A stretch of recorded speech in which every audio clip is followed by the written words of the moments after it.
And the world news read by Shabnam Modgil. The United States registered more than 3,000 deaths from COVID-19 in 24 hours, according to the Johns Hopkins University tally, the highest daily toll since April. American authorities warning a spike in deaths was coming after millions traveled around the country for the Thanksgiving holiday last month, ignoring pleas to stay home to slow the spread of the virus. As of this morning, the country has recorded a total of 289,188 COVID deaths and up to 3,250 in the last 24 hours. Also registered over 220,400 new cases. The United Kingdom and Russia have already started vaccinating people against the coronavirus. In the United States, the Pfizer vaccine could get a green light, hopefully as early as today. Canada approved its first COVID-19 vaccine and said initial shots will be delivered and administered across the country starting next week.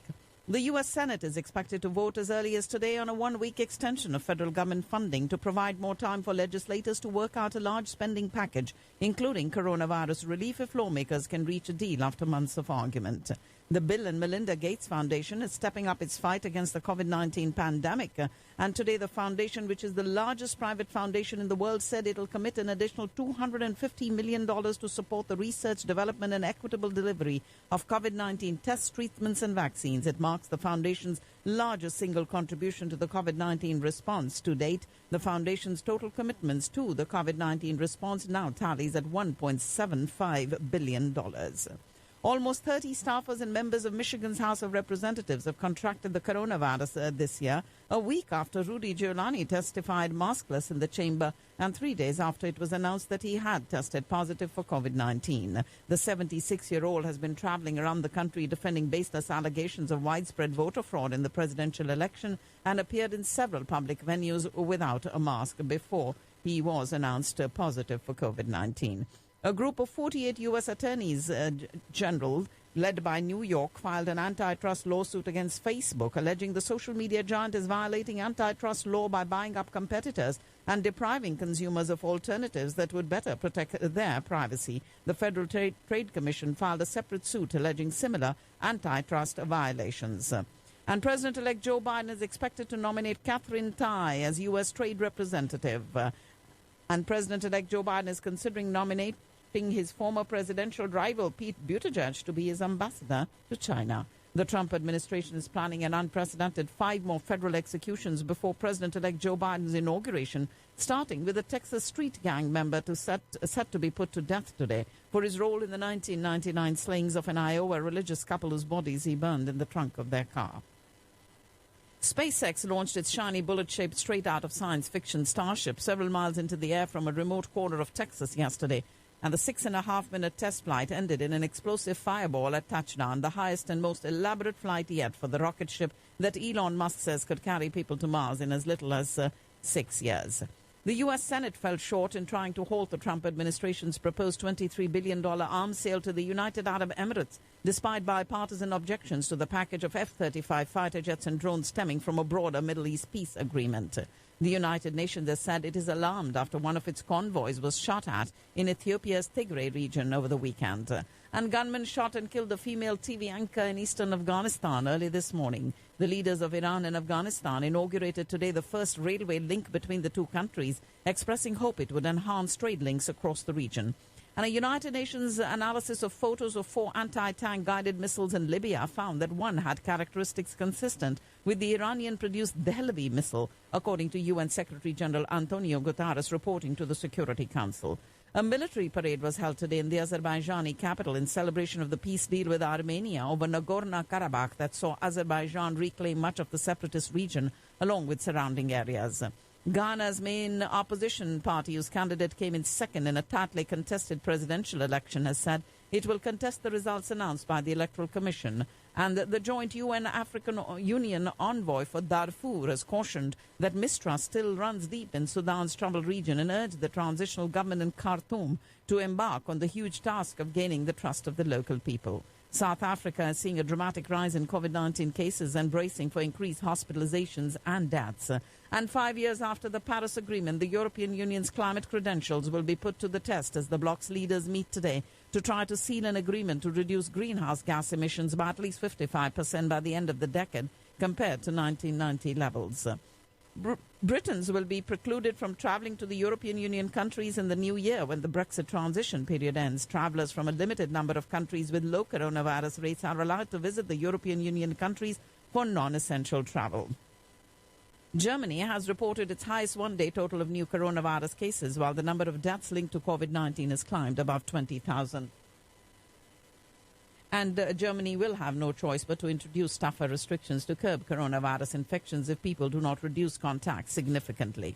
The World Food Programme will receive its Nobel Peace Prize today in an event very different from the traditional pomp-filled celebration in the Norwegian capital because of the coronavirus outbreak. Ladies and gentlemen, you are listening to the World News on Radio Caravan. And pro-democracy demonstrators in Bangkok marked United Nations Human Rights Day today, with rallies calling for the abolition of Thailand's strict royal defamation law, which was recently revived to prosecute more than 20 of the protest movement's leaders. An aide to Canadian Prime Minister Justin Trudeau had opposed a move by the Canadian military last year to cancel training with China's People's Liberation Army due to security concerns, citing secret government documents. The Globe and Mail newspaper reporting that Canada's Global Affairs Department pushed back against this decision by the Chief of the Defence Staff to cut interactions with the PLA.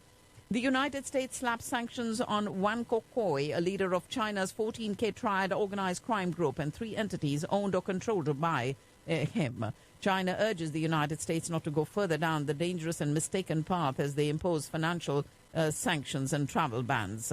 China said it would revoke visa exemption treatment for U.S. diplomatic passport holders visiting Hong Kong and Macau after the United States imposed financial sanctions and a travel ban on more than a dozen Chinese officials. Months after eliminating a popular challenge to its rule in Hong Kong, China is turning to an even higher stakes target, self-governing Taiwan. The island has been bracing for conflict with China for decades, and in some respects the battle has now begun. Human Rights Watch obtained a leaked Chinese government list of 2,000 Uyghur Muslims detained between 2016 and 18. China is detaining its Uyghur Muslim citizens for reasons including being younger than 40 years or appearing untrustworthy. Human Rights Watch publishing details of a data set showing the reasons why approximately those 2,000 were detained in Aksu Prefecture in Xinjiang. In a thinly veiled reference to China, Defense Minister Rajnath Singh called on members of the Association of Southeast Asian Nations, ASEAN, and its dialogue partners to exercise self-restraint and avoid actions that complicate the situation. The Board of Control for Cricket in India announced that the itinerary for England's tour of India, which will begin with a 4-match test series from the 5th of February.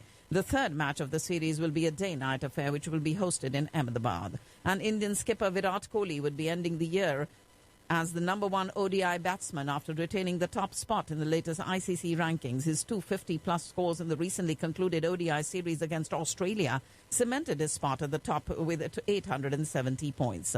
And the Melbourne Cricket Ground will be permitted 30,000 fans per day during the Boxing Day test between Australia and India after authorities eased crowd restrictions today. Australian ambassador to India said that only India can satisfy the world's demand for COVID-19 vaccines. His comments come after the Indian government took foreign diplomats to vaccine labs for a briefing. A delegation of envoys from 64 nations toured the facilities of vaccine makers Bharat Biotech and Biological E in Hyderabad's Genome Valley today to get a first-hand experience of the COVID-19 vaccine development efforts underway in the world's vaccine capital. Many of the 60 foreign heads of missions who visited these companies lauded the work being done at the Indian facilities. And India, the world's biggest vaccine maker, is getting set for a massive global blitz to contain the coronavirus pandemic with its pharmaceutical industry and partners. There, India manufactures more than 60% of all vaccines sold across the globe, and while its $40 billion pharmaceutical sector is not yet involved in the production of the Pfizer and Moderna shots, the nation will play a pivotal role in immunizing much of the world. India's COVID count remained below 40,000 for more than 10 days. But the over 200 prisoners released on parole and others on interim bail to check the spread of COVID-19 have failed to return to the Uttarakhand jail even after they have exhausted their time outside. Prime Minister Modi today laid the foundation stone for a new parliament complex, saying it will serve India of the 21st century, calling it the beacon of democracy. Contemporary Indian dancer Astad Debu, known for amalgamating Indian and Western dance techniques, has died. He was 73 and employed his training in Indian classical dance forms of Kathak as well as Kathakali. The number of farmers at the Delhi-Haryana borders is increasing with each passing day, with more from across Punjab and Haryana making a beeline to join the protests in the national capital. The agitating farmers' unions have rejected the government's draft proposal. Union Agriculture Minister Narendra Singh Tomar has said the government is ready to hold discussions with farmers to end the impasse over the farmer laws. British Prime Minister Boris Johnson invited strong criticism from members of the UK Parliament after he termed the ongoing protests by Indian farmers as a matter between India and Pakistan. The Foreign Office in Islamabad has rejected the United States designation of Pakistan among countries of particular concern under its International Religious Freedom Act, terming it an arbitrary and selective assessment. And we do have Prime Minister Imran Khan saying if the opposition resigns from Parliament, the government will go ahead with by-elections on the vacant